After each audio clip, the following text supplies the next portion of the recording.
สบายดีสวัสดี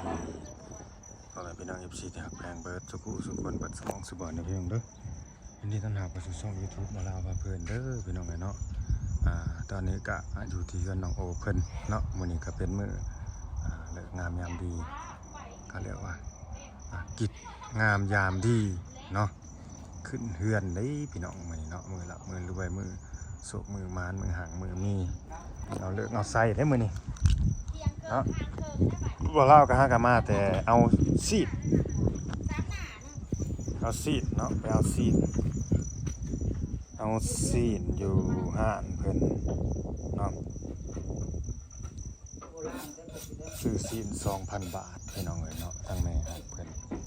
น้องโอเนาะจัดการให้เพราะว่าคนก็จะน้อยจะหลายเท่าใดแล้วก็ถ้าเบิ่งนำกันเฮาก็ยังบ่ว่าไปก่อนดอกเนาะ จะสิน้อยสิหลายเท่าใดตอนนี้แม่ครัวกำลังครัวซีดซอยจุสบายดีเด้อสบายดีเบิดทุกคน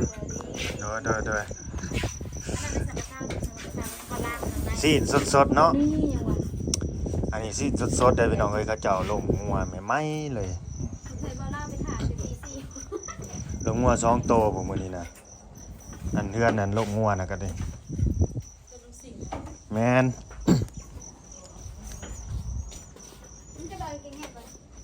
บ่เลี้ยวเอาอยู่ในบ้านนี่ได้ บ่ได้ไปเอาแกงแฮดบ่น้อยเด้เอานี่พอเฮาไปเกิดอะไรวะสั่งอยู่ข้างนอกพอไปสั่งในนี้ไว้เด้ ทีนเก่าโลขึ้นมาโลนึง20นี่อยู่ในนี้คือสิบ่มีผู้ที่มักกันซอยจุดังเนาะบ่เปื่อนจะมีอยู่บ่เปื่อนคือสิบ่มักจุจิ เอาไอ้ซี่ได้ซะ บ่ ว่า มักให้ถามหาพักบ่เล่าบ่มักให้ถามหาพักได้สั่ง ไอ้ซี่ได้ซะ พักอยู่เฮือนเดี๋ยวเอามา เว้ยเลยไอ้ซี่ได้ซะ โอเคก็อยู่บ้านบ่มันถามหาแบบเพิ่นอยากได้ เอาตัวละมา โอ้ยลูกกูเป็นหยังเพิ่น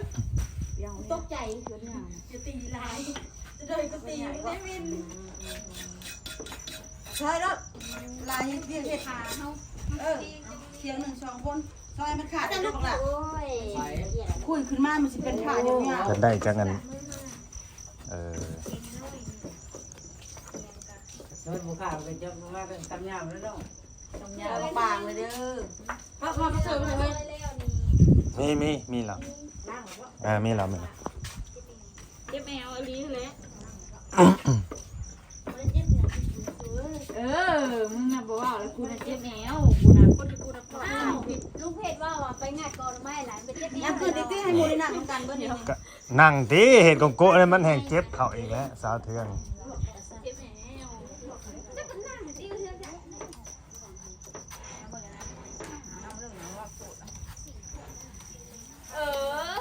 อย่าหาขวดดิ ที่แรกเขาว่าห้องน้ำแล้วเลยสงสัยเมื่อคืนนี่บ่ได้เฮ็ดพี่น้องเมื่อคืนนี่อาจสิบ่ได้เฮ็ดห้องน้ำน่าสิสะอาดแต่ที่ขึ้นปูนไว้หั่นน่ะเนาะแต่นี่ก็บ่ได้สะอาดต่อมื้อนี้ก็น่าสิหยุดนั่นแหละ บ่ได้เฮ็ดดอกมื้อนี้บ่ได้เฮ็ดมื้อนี้หยุดพี่น้องเอ้ยตัวนี้มันหลายอย่างเลยทางขึ้นเฮือนนำทางมีงานนั่นคนตุยนำในบ้านนี่นะเนาะเลยหยุดตรงนี้หยุดเฮ็ดเฮือนขึ้นเฮือนแทน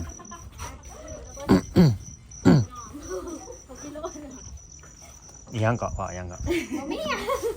บ่ได้ยินได้เว้ากันโลดได้เบิ่งสิขึ้นไปเบิ่งทางเทิงก่อนขึ้นไปเบิ่งนั่นพาควันเพิ่นก่อน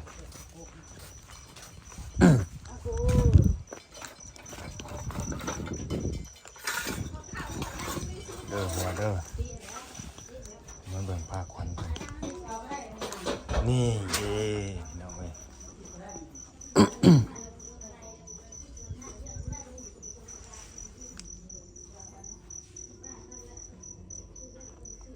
ผู้แขนจะพาควัน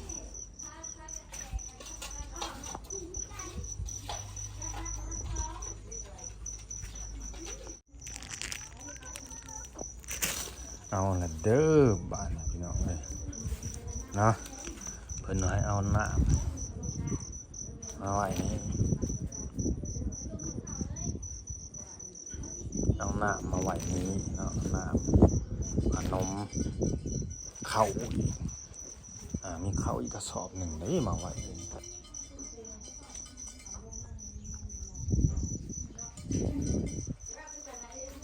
ตามผู้หลักผู้ใหญ่เพิ่นบอกเนาะอันนี้เนาะเขาก็เป็นเด็กน้อยก็ต้องเฮ็ดตามอะไรพี่น้องเดินตามผู้ใหญ่เนาะ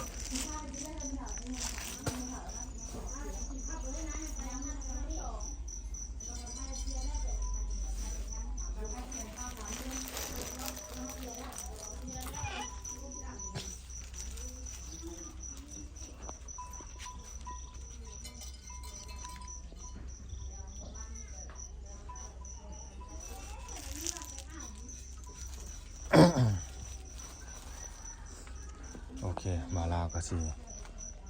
จะน้อยสิออกไปหักทางแม่น้องลุงเพิ่นได้เอารถใหญ่มาแล้วใส่ของเด้อเนาะใส่ผักใส่หญ้าใส่นมจีนเขาวงเขาหวานหั่นนะพี่น้องเนาะ เพิ่นเริ่มเปิดโตกันได้ แล้วนี่ดิเด้อ เป็นหลับขับว่าเต็มมันก ติ๊ ล่อก ง โตมันเอากูได้สั่งกระสติ๊กหลอดเดียวนะสติ๊กหลอดน้อยนะเป็นหลักของข้างนอกได้มาทา รักกันแต่ก็บอกนี่เราทาเด้อ บ่ได้แม่งกูต้องมาหาเอาไปลิ ย่างก่อนว่าย่างกันก่อนเนี่ย เรียนกันยอดที่ในอะไรนี่คุยก็ช่วย เอ้ย ญาติมันน้อยบ่จริง สิ้นสำนี้ ที่นั่งซอยบนมือ จับ จะสิเอาไปไหนไอ้เทืองนี้นะ จับ บ่ก้อยแก้วมาน จับดี ำก้อยไปนำกับซอยไปน ดำไป ำ นำ จับไปน ๆจับงานงานบริษัทที่กับ เอาเขาบ่แก้บ่แท้ก็ต้องจะบ่บ่ กระเตาไปเอาไว้ให้กูสี่สอ เพราะว่ามันมีแต่ไม้โบกเด้ เอาไว้กูสี่สอง อันนี้ เอ้ย หาจากซื้อเมื่อวานบ่ขายสัตว์ได้หรอก ำจะสิ ขาย เฮ็ด แล้ ยั ว ง มั อัน น นี้ เข้ามาเลยเก่งมันยัง ต้มน้ำมันยังสิลวกอันนะบ่ คนถ่ายก็ อยู่ในแม่คนไทยคิด เรือเที่ย เขายังไม่กินเลย เด้อพุ่นแม่บ้านเพิ่นมาแล้วมีดมาแล้ว อะไรเราได้อาบน้ำเลยได้เราน่ะเบิ่งดู โย แล้วไปหาเขารถหมูตั้งแต่แล้วไปเขารถหมูเลยแล้ว แล้วไปเคาะไผ่หอไปเคาะบงเยี่ยมห้องนอนอยู่นอกนี่เห็นทั้งว่า เดี๋ยวนี้เราบอกพี่ก่อนกำมือมียาแล้ว เดินซอยแล้วเคียง เป็นอันเพื่อนเองนะสายสมมุติทอกอัดหูตัวเองเพื่อนละปุ๊บปุ๊บเลยคนเกิดเขาขี่ลุกแต่ละคน เนาะ แล้วเขา ของหูอยู่เนาะแต่ละคน แต่ละคนผู้อยู่แล้ว ผิดว่ายังไม่ได้แจ้งได้ สิกแล้วเขาบอกจะเรื่อง สิแล้ว สิกไปกับป้าหันแล้ว ใช่รถ ใช่เจ้าโอ้ยตัวเคยจะยาก เพื่อนเราเมื่อมาเนี่ยเราก็ปุ๊บคนที่เขาความฝันเลย ไอ้เทืองเอาเรื่องเขาแน่ กูเยอะนะโอ้ยจะเป็นกูเยอะมากเลยแบบมีอย่างเนาะอันนี้บ้านนี้ มียังแต่ละเอาล่างเอาไปให้ละ เหลืออะไรเด้บ้านนี้มีมันต้องเอามาแล้วบ้านเรายังว่าแล้วเพื่อเอามาทางนั้นทางนี้แล้ว ยังไงเราเดือดใจมาบ่ บ่ลิ้วแล้วก็สิเมื่อน เด้น้ำเกี๊ยว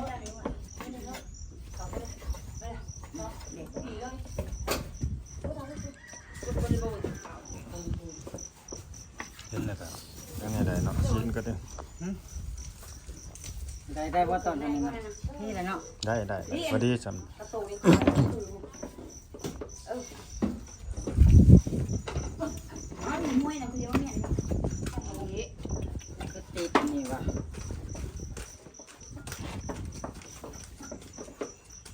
เย็นมันอะไร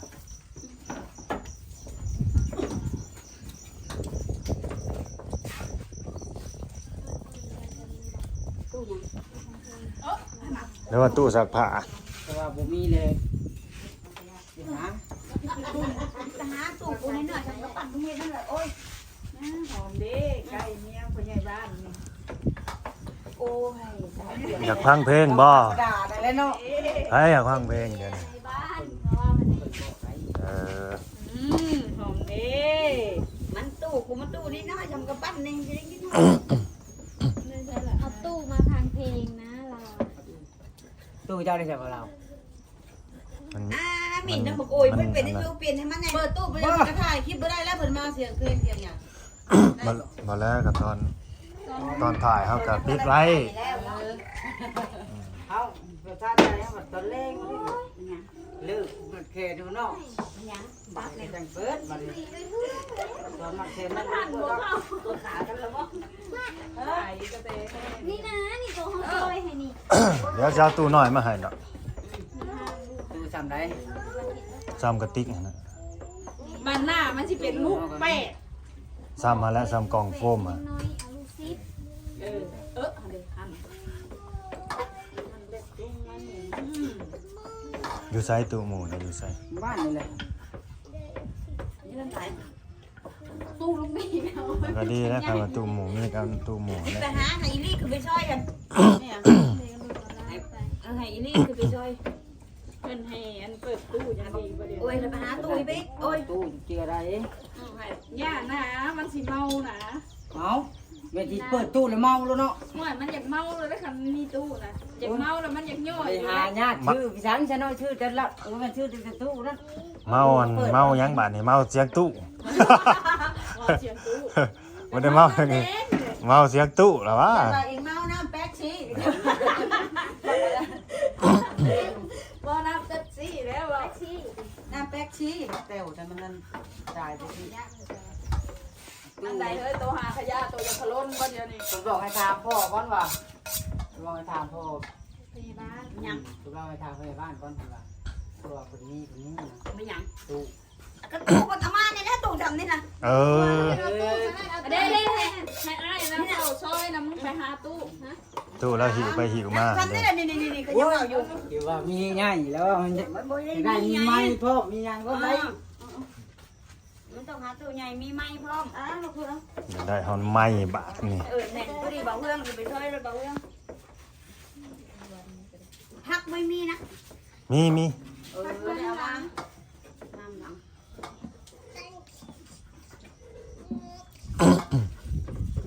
ผักบ่มีก็ว่าลาบชิ้นนั่นแหละบ่เป็นแล้วเนาะผักบ่มี ไม่เอา มีบกคมเหรอว่ามันมีบกคมนะมีบกคมได้คม บ่ได้แส่เบิดบ่เขานี่ที่แล้วเขามันเอากระสอบนะฮะ มันตู้น้อยๆ นาเทน มีบ่ได้ฟัง เขาเส้นทางนี้ เฮ้ยแค่เองเด้อเฮ้ย อย่าพาว ถ้าในนี้หัวแล้ว อย่าพาวไปหาตู้หากินนะ ไป เอาเปียกตกแล้ว บ่พาวไปทางไหนได้เฮ็ดเรียกเจ้าของมันแล้วก่อนไปหันไปโอ้ลืมจ่ายเมาอย่างได้ของได้นี่ครับรถผ่านหาดเมาเฉยเลยเอา ดูบูจักนะ ไม่ในขางของน้ำแล้วก็ถึงคนออกก่อนเพราะว่าสัญญาณออกไปตรงถอน ไปหาลูก บวงชั้นหลัง มาช่องสิคมเด้อบ่เพี้ยนี่ฮะ นี่ไม่อันนี้เอาออกก่อนเอาสัญญาณออกมานี่เอานี่ไม่ออกไปพูด เพื่อนเยอะอีหน้าเขาเห็นมีกล่อง เราลาบ่ได้ซื้อมาบ่ อย่าไร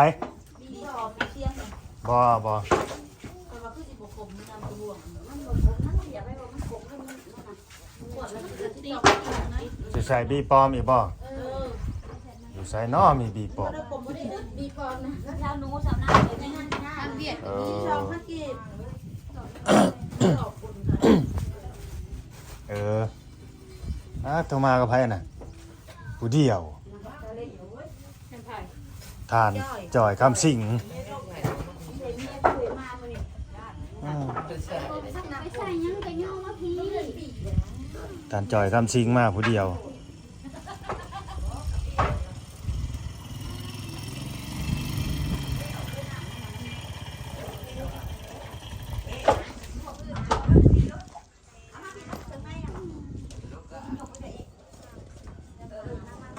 จะน้อยรถใหญ่สิขาวมากนะฮะ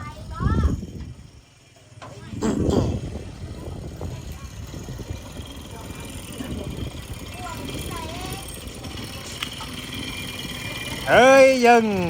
นี่แหละ นี่ถาดจ่อยคำสิง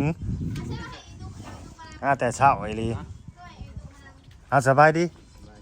บ่ได้เอาน้องตุ้งมานำบ่ บ่ได้มาบ่สบาย เอาสรุปจะอยู่ในนี้ซะบ่จะอยู่ในนี้ติเมื่อวานเมื่อพุ่นบ่เอาไปเมื่ออีกว้าเธอคือเดือนบ่เท่าไปเท่าได้เมื่ออีกเมื่อวานนี่เมียได้ซะเมื่อบ่เมียก็บ่ได้เมื่อคือบ่ได้มานำกันซะมื้อนี้ เครื่อง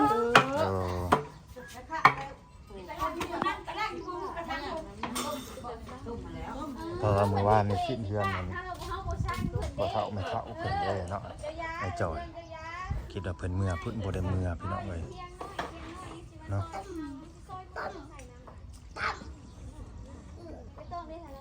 อันนี้กับปลาแกะ อะไรนี่แต่ผูกบ่สบายเนาะ